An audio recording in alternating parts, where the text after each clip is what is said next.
We have a moral obligation to admit the world's poor, they tell us, even if it makes our own country poorer and dirtier and more divided.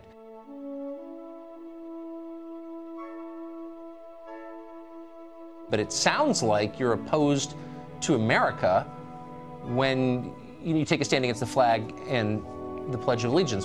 Why can't Democrats find a Muslim mascot who is not a total extremist? No-go zones, how Sharia law is coming to a neighborhood near you. What's more predictable is how leaders of the caravan are starting to talk. Suddenly, they sound like community college professors from Long Beach, entitled, cut off from reality, and highly aggressive. Last year, Amazon made $5.6 billion in profit. They netted that, but they used tax credits and other benefits to avoid paying any federal income tax.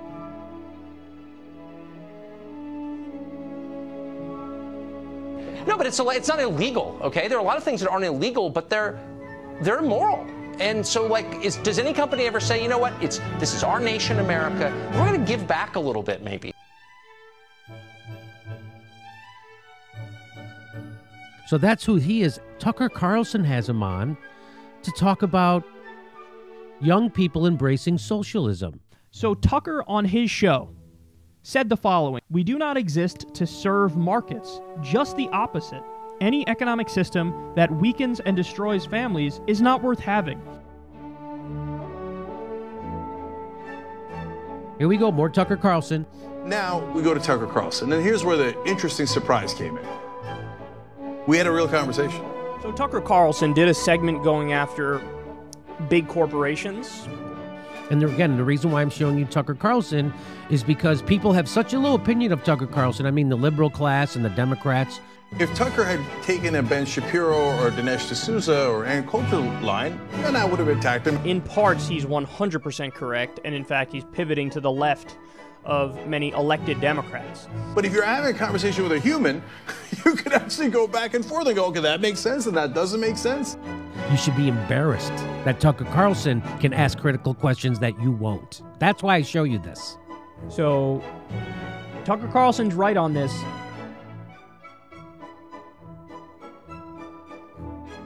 Like, you guys don't understand. I'm like a pansexual, gender fluid, non-normative wombat ovaries. You hurt my feelings when you didn't call me a non-normative, gender fluid, pansexual something something.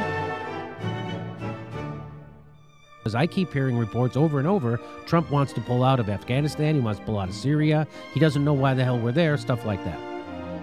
There's also theories going around that he's got business dealings in Turkey, and he wanted to do a nice thing for Erdogan, who's the leader of Turkey, because he wants to go into Syria and smash the Kurds, and right now the United States is protecting the Kurds.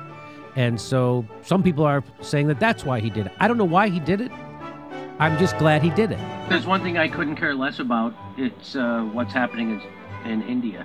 If the end result is the same, I don't care what his motives are.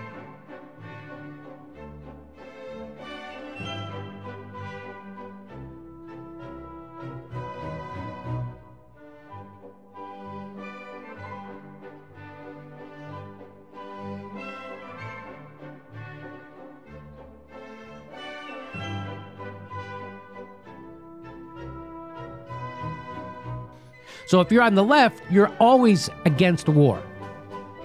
If you're on the right, you're always advocating for more war. We're war hawks. That's why she's a real Republican. She's not a Democrat.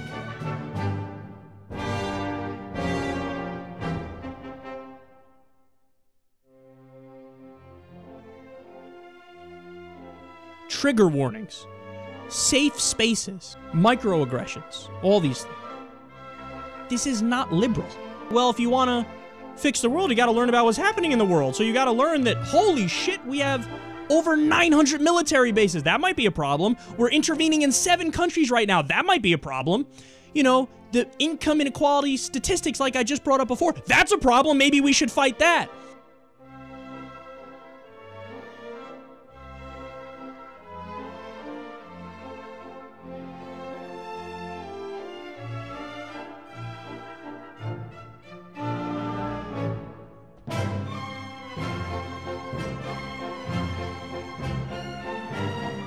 Is that wrong of me to not care? I mean, how does that affect me?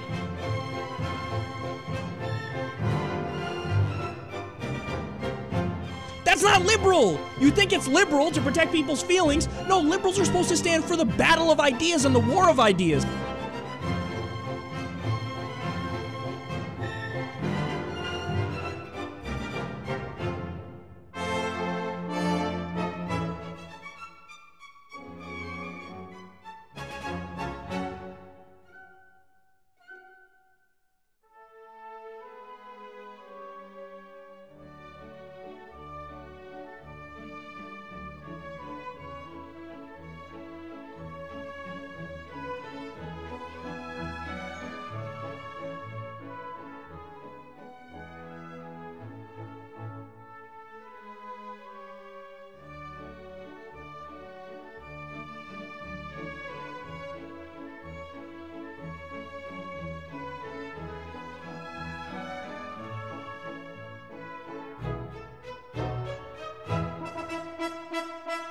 Just like that.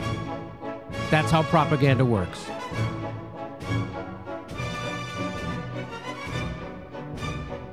But be careful, guys, because what he's doing is saying, oh, no, you're right, everything is fucked up. And it's fucked up because of these billionaires and because they're rigging the system and because they're forcing taxpayers to pick up the slack for their workers who they're refusing to pay a living wage. But let's be clear, the answer's unfettered capitalism. No. So that's the trick number one, and it's impressive. In areas, he's right, but in other areas, he's doing a little sleight of hand trick there.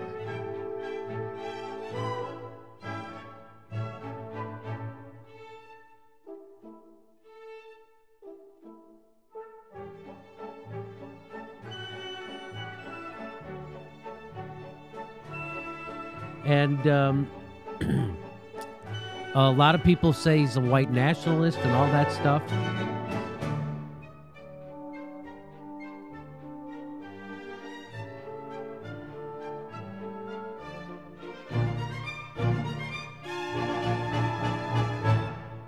But he is striking an economic populist tone, but his lament is that it's undercutting the traditional family structure. He doesn't seem to come to this conclusion until he sees that white folk in rural areas are suffering like the people he would malign in the inner cities who were not white, maybe 15, 20 years ago. I'm that old where I remember his posture then.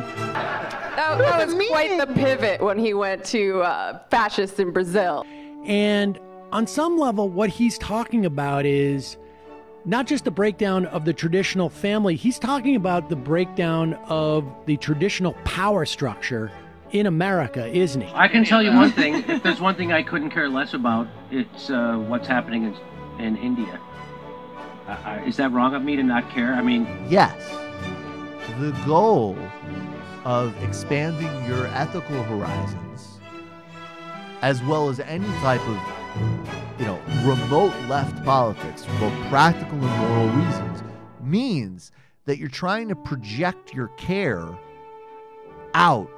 Right? Isn't that like saying, hey, Assad's not a good guy, and so we should have troops there? No.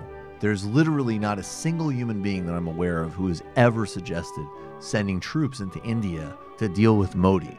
In a strictly narrow technical sense, right?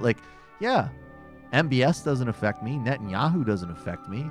Right, okay, so sure. And in fact, how about not just India and Israel? How about every fucking where? Because it doesn't affect us, so who gives a fuck?